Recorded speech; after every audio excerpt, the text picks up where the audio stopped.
Hi guys, welcome back to 𝗙់𝗹𝗹 channel. இன்னைக்கு இந்த வீடியோல என்ன பார்க்க போறீங்கன்னா PCல லேப்டாப்ல சரி நீங்க வச்சிருக்க Windows 10 and 11ல அதுல எப்படி பாஸ்வேர்ட் செட் பண்றது அது வந்து எப்படி பண்ணனும்னு நான் இந்த வீடியோல காட்டுறேன் guys. வீடியோக்குள்ள போலாமா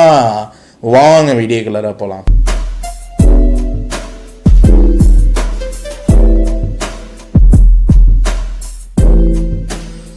So first என்ன பண்ணோம் நம்ம செட்டிங் போய்க்கோம் அக்கவுண்ட்ஸ்ல போவோம் அக்கவுண்ட்ஸ்ல போயிட்டு சைன் இன் ஆப்ஷன் இருக்குல்ல அதுல கிளிக் பண்ணிக்கோம் இப்போ வந்து கிரியேட் பாஸ்வேர்ட் கேட்டிருக்கு இல்ல புது பாஸ்வேர்ட் கன்ஃபார்ம் பாஸ்வேர்ட் அதுக்கு அப்புறம் பாஸ்வேர்ட் என்ட்டு சோ எல்லாம் ஃபில் பண்ணிரோம் ஓகே ஒன்ஸ் பாஸ்வேர்ட் நீங்க கொடுத்துட்டீங்கன்னா இங்க வந்து நெக்ஸ்ட் இருக்குல்ல நெக்ஸ்ட் கிளிக் பண்ணிட்டு அதுக்கு அப்புறம் வந்து ஃபினிஷ்னு கொடுத்துங்க இப்போ வந்து நம்ம PC ரீஸ்டார்ட் பண்ணிடலாம் சோ Windows +X கொடுத்துட்டு U கொடுத்துட்டு அதுக்கு அப்புறம் R னு கொடுத்துறோம் ஓகே இப்போ வந்து நம்ம ஹோம் ஸ்கிரீன்ல இருக்கோம் இப்போ வந்து இத கிளிக் பண்ணோம்னா இப்போ இங்க பாஸ்வேர்ட் கேட்டிருக்கு நீங்க கொடுத்த பாஸ்வேர்ட் இங்க டைப் பண்ணிரோம்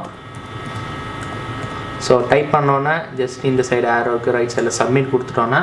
ஓபன் ஆயிடுச்சு ஓகே फ्रेंड्स சோ ஃபைனலா வந்து நீங்க பாத்துறீங்க PC ல லேப்டாப்ல சரி நீங்க வச்சிருக்க Windows 10 and 11ல அதுல எப்படி பாஸ்வேர்ட் செட் பண்ணனும்னு நான் காட்டிட்டேன் சோ நீங்களும் வந்து ட்ரை பண்ணிட்டு எப்படி இருக்குன்னு கமெண்ட் செக்ஷன்ல சொல்லுங்க guys okay I hope you guys இந்த வீடியோ உங்களுக்கு பிடிச்சிருக்கு இந்த வீடியோ உங்களுக்கு பிடிச்சனா गाइस லைக் பண்ணுங்க இந்த வீடியோ வந்து உங்க ஃப்ரெண்ட்ஸ்க்கு ஷேர் பண்ணுங்க புதுசா இருந்தீங்கன்னா Subscribe பண்ணிட்டு மறக்காம பக்கத்துல பெல் பட்டன் பிரஸ் பண்ணுங்க गाइस ஏதாவது டவுட்ஸ் இருந்துச்சுனா வந்து கமெண்ட் செக்ஷன்ல சொல்லுங்க गाइस